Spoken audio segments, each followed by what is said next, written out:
The reality is we consume media in a way that we pull it to us. The media is not the gatekeeper. When I grew up in journalism, there was a gatekeeper, and that gatekeeper was the editor and the publisher, and they decided what media we would watch. And what would happen is, if you wanted to get to somebody, you would interrupt this programming with this commercial message, and that was a funnel. If you wanted to get 100 people, and the rule of thumb was, for every 100, you got one. It's just using a number. 100, and you got one, right? If you wanted two, you just pushed 200. It was really easy. That was a funnel. You pushed things through a funnel because the funnel was finite. And where you bought your media was on the amount of eyeballs that they could put in front of you. But that's not true anymore.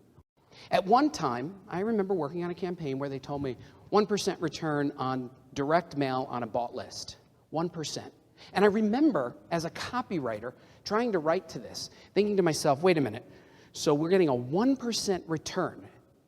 If we want more people, what do? They said, oh, we just buy more lames. They're still trying to do that now. They're still trying to force the old model that at one time maybe did work. We did it with direct mail and bought lists. We tried to replicate it with banner ads. Now, I should note, I'm not a hater of banner ads. Actually, I think there's a good place for banner ads. And I think we're about to sit on the precipice of losing the ability to reach people through banner ads because of bad placement. But brands want to talk in content marketing all over the place, right? They want to talk all over the place because brands are conceited, right? They love to talk about themselves. They think they're awesome. They make T-shirts, and they have websites that have every possible feature. But the reality is the only thing you care about is the thing that affects you. Now, social disruption is a place where we can all play, and social disruption is easily misunderstood. Social media has changed the landscape, right? In the beginning, social media, we're all trying to figure it out. Right now, many brands are using it as a broadcast platform. But let me tell you why it's not a broadcast platform, because social media is us.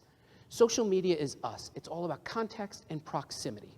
So your sense of viral needs to be measured by your potential audience, right? You can have a message go viral.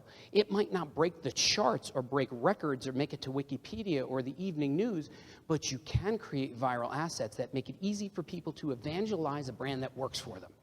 But the evangelist can support the seeker who's trying to make a decision, can support the person who's a considerer. You know what do you think? Did this one or this one?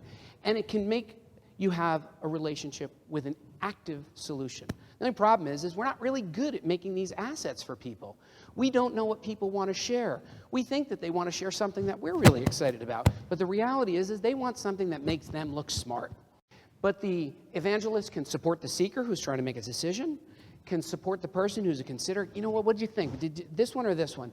And it can make you have a relationship with an active solution. The only problem is we're not really good at making these assets for people. We don't know what people want to share. We think that they want to share something that we're really excited about. But the reality is they want something that makes them look smart. Is your personal call to action. Your personal call to action is to make content. If you dreamed in high school and worked through college to write better, draw better, take better photos, to understand color, to read poetry, to write long, short novels, short stories, and the last time you did it was because there was an assignment, if the only time that you write something is because there's a job bag in front of you with a job number and you have a billable job number, it's time to start making content again.